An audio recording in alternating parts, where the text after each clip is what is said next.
이제 지난 영상에서 동성애를 비롯한 성소수자들의 성 정체성에 대해서 나눠봤는데 그 영상의 결론을 잠깐 빠르게 복습하자면은 인류를 향한 하나님의 이상적인 목적과 계획은 성인 남자와 성인 여자의 사랑을 기반으로 서로가 하나 되어 결혼을 통해 가정을 이끄는 것이지만 우리가 하나님의 나라를 세우고 확장하는 데 있어서 성소수자들도 사랑의 대상이며 교회라는 믿음의 공동체로서 우리가 함께 서로 사역을 나누고 감당해야 되는 공동의 운명을 지닌 서로의 동역자가 되어야 된다는 것입니다.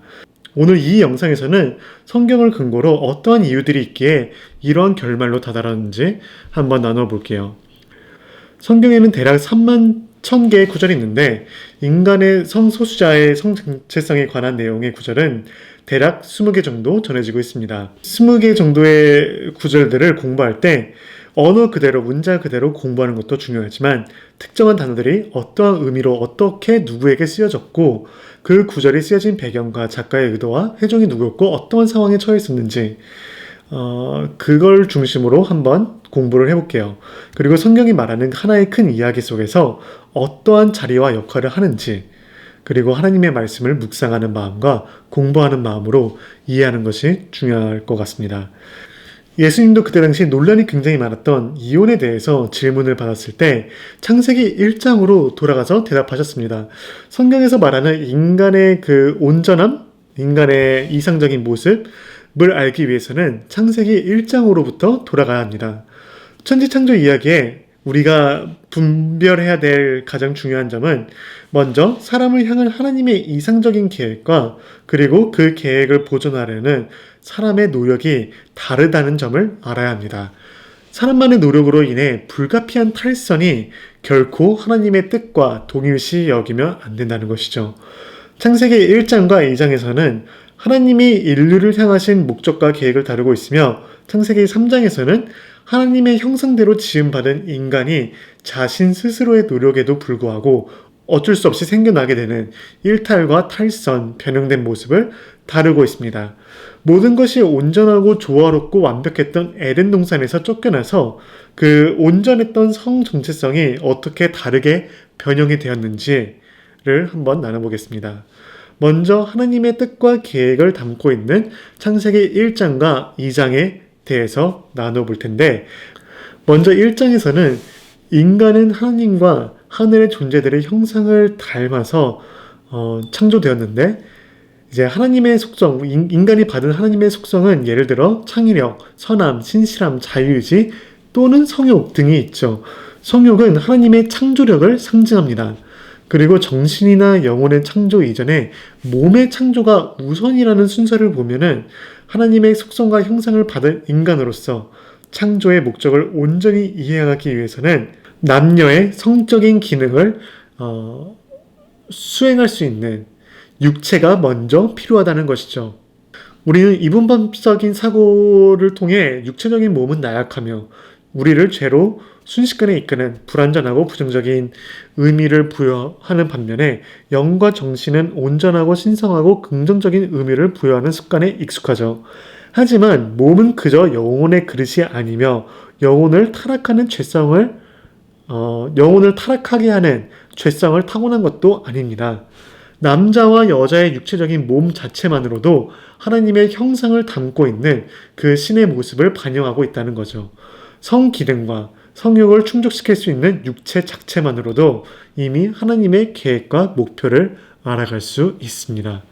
지음받은 남녀는 각자의 부모를 떠나 서로가 만나 하나가 됨을 서로의 몸을 부끄러워하지 않으며 두 다른 남녀의 몸이 각자의 성의 기능을 통해 하나가 될 때 서로에 대한 친밀감과 이성적이고 성적인 사랑을 통해 하나됨으로 번성하여 가족을 이룸이 빼박켄트로 하나님의 계획과 목표인 것을 말해주고 있죠.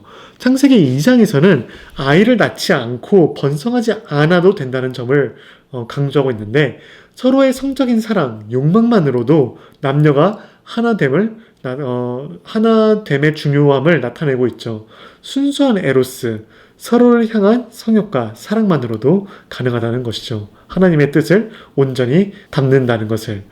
여기서 말하는 에로스는 서로에게만 이렇게 향하는 성적인 욕망에만 국한되어 있지 않고 자신과 다른 존재들에 대해, 스스로보다 더 큰 존재들에 대해 알아가고 성취해 나가고 발견해 나가는 영적인 탐구 혹은 여정을 뜻하기도 합니다. 종합해보자면은 창세기 1장에서는 남녀가 하나 되어 임신과 순산을 통해 자녀를 낳아서 번성하는 그 생식 기능에 하나님의 창조력을 본받았다면은 창세기 2장에서는 성적 욕망을 비롯한 이제 나와 하나님과의 관계, 나와 너의 관계, 나와 자연의 관계, 즉 우리의 관계를 담고 있는 이제 생식 기능이 굳이 언급되지 않은 인간을 향한 하나님의 뜻과 계획을 담고 있는 거죠. 하지만 창세기 3장에서는 선악과를 따먹은 인간의 운명과 이제 그 욕망은 비탈로로 빠지게 됩니다. 서로의 나체를 보고 부끄러워하여 숨기기 시작했으며 하나님과의 관계도 틀어지기 시작하며 우리의 관계도 틀어지기 시작합니다. 이에 대한 결과로 여자는 가부장적인 가정 속에서 순산의 고통을, 남자는 저항하는 자연으로부터 농사를 지어 수확해야 하는 고통을 감내하는 운명으로 바뀝니다. 모든 것이 완벽했던 에덴 동산에서의 추방은 뭘 의미하냐면은 모든 것이 확정적이고 지을 수 있는데 확신할 수 없게 되니 다양한 가능성과 대체할 방안들이 계속해서 등장합니다. 구약에서는 에덴 동산 밖에서의 이야기를 말해주고 있습니다.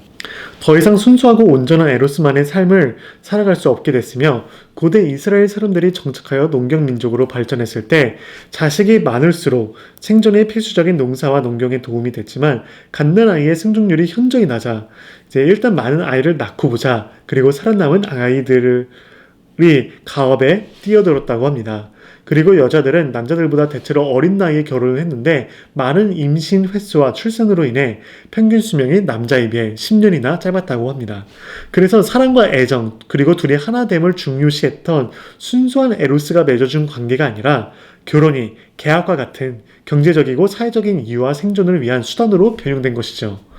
대체적으로 남자는 여자와 가정을 수호해야 되는 보호자로, 가디언으로, 여자는 남자의 재산의 일부로도 여겨졌으며 성관계는 남자가 주도권을 가졌으며 자연스럽게 여자는 남자의 씨앗을 받아